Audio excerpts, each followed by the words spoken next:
Hello students, welcome to Paritran classes. आज हम बात करने वाले हैं नीट 2025 के बारे में।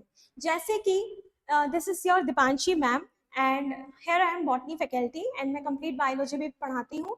मैं आपको पहले ही बता दूं कि नीट 2025 में मुश्किल से 27 से 28 डेज लेफ्ट है। ठीक है, तो सबसे पहले तो हम ये जानेंगे कि एक्चुअली में बायोलॉजी में 300 प्लस मार्क्स लाना मुश्किल है क्या?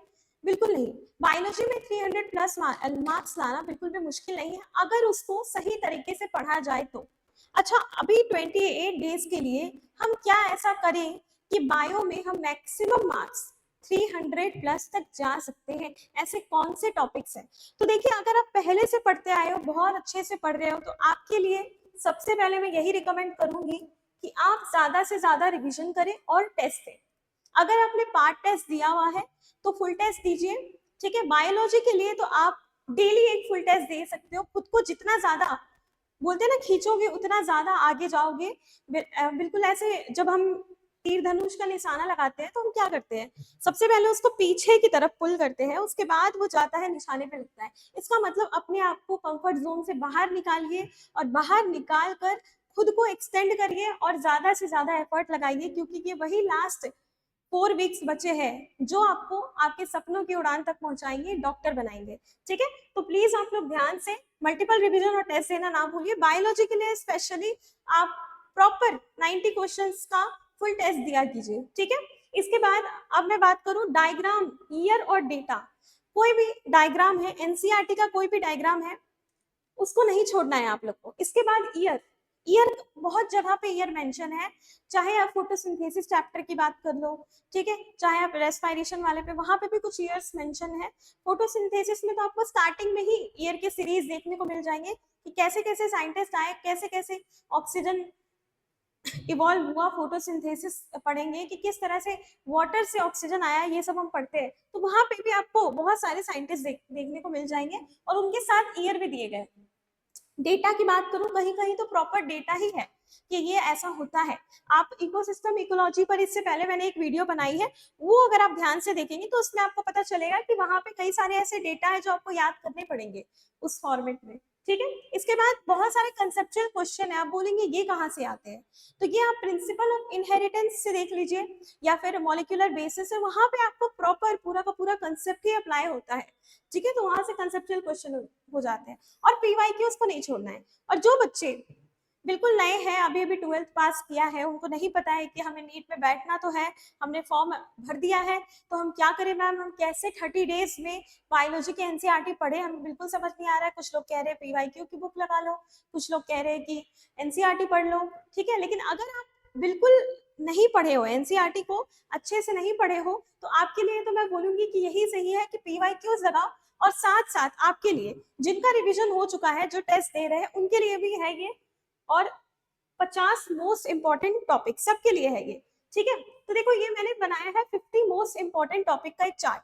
ठीक है, जिसमें से कि यहाँ 1 से लेकर के 24 ऐसे टॉपिक्स दिए गए हैं। इन टॉपिक्स को हम धीरे धीरे कवर करेंगे मेरी क्लास में। कई सारे बेटा ऐसे भी टॉपिक्स हैं जो ऑलरेडी मैंने यहाँ कवर किए हुए हैं, ऑलरेडी आपको उसके प्लेलिस्ट में आपको इन टॉपिक्स के कई सारे दिख जाएंगे, और कौन कौन से होंगे ये भी बता दूंगी। देखो, पॉलिनेशन एजेंट, डबल फर्टिलाइजेशन, इससे तो क्वेश्चन दिख ही जाता है डबल फर्टिलाइजेशन से। फिर स्पर्मेटोजेनेसिस, ओजेनेसिस देख लो आप, है ना, ये मेंस्ट्रुअल साइकिल। और मैं बता दूं, मेंस्ट्रुअल साइकिल की वीडियो पड़ी हुई है बहुत अच्छे से, मैंने एनसीईआरटी के चार्ट को और हार्मोनल वाले ग्राफ को प्रॉपर अच्छे से मेंटेन करके प्रॉपर पढ़ाया है, जिससे कि आपको कॉन्सेप्ट में क्लैरिटी आएगी और कैसे आपको करना है। ठीक है, इसके बाद देखो, कॉन्ट्रासेप्टिव डिवाइस हो गया, एसटीडी हो गया, सेक्सुअली ट्रांसमिटेड डिजीज, एआरटी हो गया, Mendelian genetics, sex determination, genetic disorder. देखो, मेंडेलियन जेनेटिक्स और जेनेटिक डिसऑर्डर से मतलब जब उनको पेपर डिफिकल्ट बनाना होता है ना, इससे क्वेश्चन देते जरूर है वो।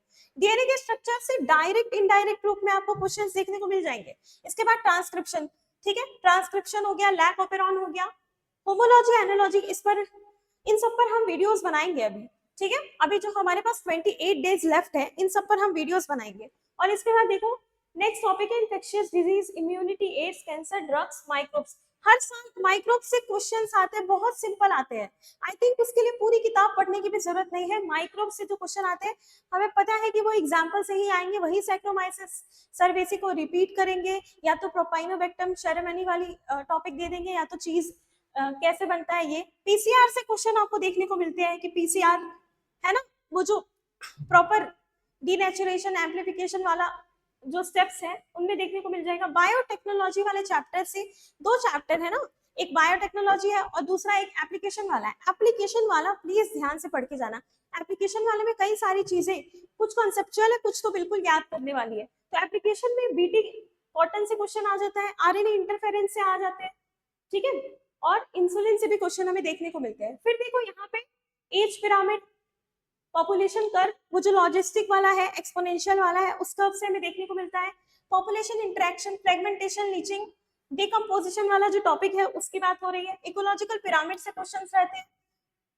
Biodiversity loss, conservation of biodiversity, और साथ में कुछ साइंटिस्ट डेटा और एग्जांपल्स भी हमें इकोलॉजी में देखने को मिल जाते हैं, जो कि मैंने अभी कल की वीडियो में या परसों की वीडियो में आपसे डिस्कस करा था, ठीक है। अब देखो ये कुछ और टॉपिक है, इसमें से कम 20 टॉपिक्स और है ये सारे, ठीक है, जिसमें और किसकी वीडियो बनी हुई है, मॉर्फो आई थिंक इसकी बनी हुई है, C3 C4 की बनी हुई है बेटा। ग्लाइकोलाइसिस पे आपको वीडियो दिख जाएगी हमारे पास, है ना। तो आपके कुछ टॉपिक्स के वीडियो आपको देखने को मिल जाएंगे, एंडोमेम्ब्रेन, और बाकी जिसके टॉपिक्स नहीं है उसके टॉपिक्स हम धीरे धीरे कवर करेंगे, ठीक है। फैक्टर्स अफेक्टिंग फोटोसिंथेसिस के भी टॉपिक मिल जाएंगे आपको चैनल की प्लेलिस्ट पर, ठीक है। बस इसका मतलब देखो यहाँ पे आप देख रहे हो कि मैंने बोला वायरस, वायरॉइड्स, प्रायॉन्स, इस पर भी मैंने एक शॉर्ट्स बनाया हुआ है। कई कई जगह पर मैंने शॉर्ट्स बनाया हुआ है जिसके आपको बिल्कुल सिंपल डेफिनेशंस वाइज या बेसिक कंपैरिजन वाइज दिख जाएगा, ठीक है। अब इसके बाद देखो प्लांट मॉर्फो से हर साल एग्जाम्पल से क्वेश्चन आते हैं। एनाटॉमी में अगर बात करूं डाइकॉट मोनोकॉट को कंपेयर किया जाता है।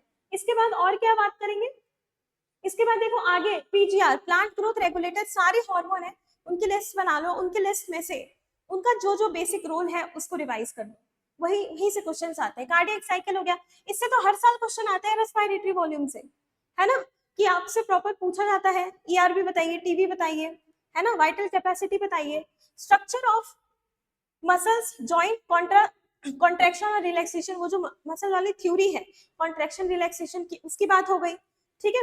इसके बाद सीएनएस, न्यूरॉन और डिसऑर्डर, यहाँ मतलब ये सारे जो टॉपिक्स हैं जो मैंने आपको बताया बेटा, ये सारे सबसे इंपॉर्टेंट टॉपिक्स हैं नीट 2025 के लिए, ठीक है। तो इन सब पे फोकस करेंगे आप बहुत अच्छे से।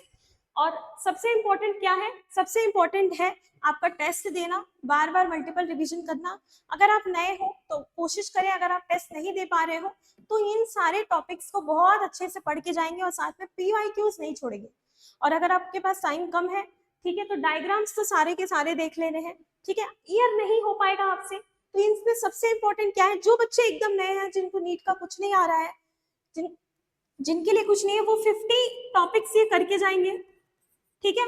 साथ में वो डायग्राम देख के जाएंगे और साथ में क्या करेंगे, PYQs, ये चीज। और जो बच्चे कई सारी चीजें जानते हैं वो इन सबको फॉलो करेंगे, और जो बच्चे बिल्कुल प्रो हो चुके हैं, ठीक है, मैम के साथ पढ़ के, तो उनके लिए मल्टीपल रिवीजन और टेस्ट, यही सारी चीजें। और इन टॉपिक्स में कहीं पे भी कोई टॉपिक में डाउट है तो आप चैनल पे आकर बने रहिएगा, और पूरा का पूरा इसमें हम एक एक करके एक एक टॉपिक या दो टॉपिक पर डे उठाएंगे 15-15 मिनट का, और इस पर पूरा वीडियो बनाएंगे, सो दैट कि आपका एक अच्छा सा शॉर्ट सा रिवीजन हो जाए और ये 50 का 50 टॉपिक्स कवर हो जाए, ठीक है।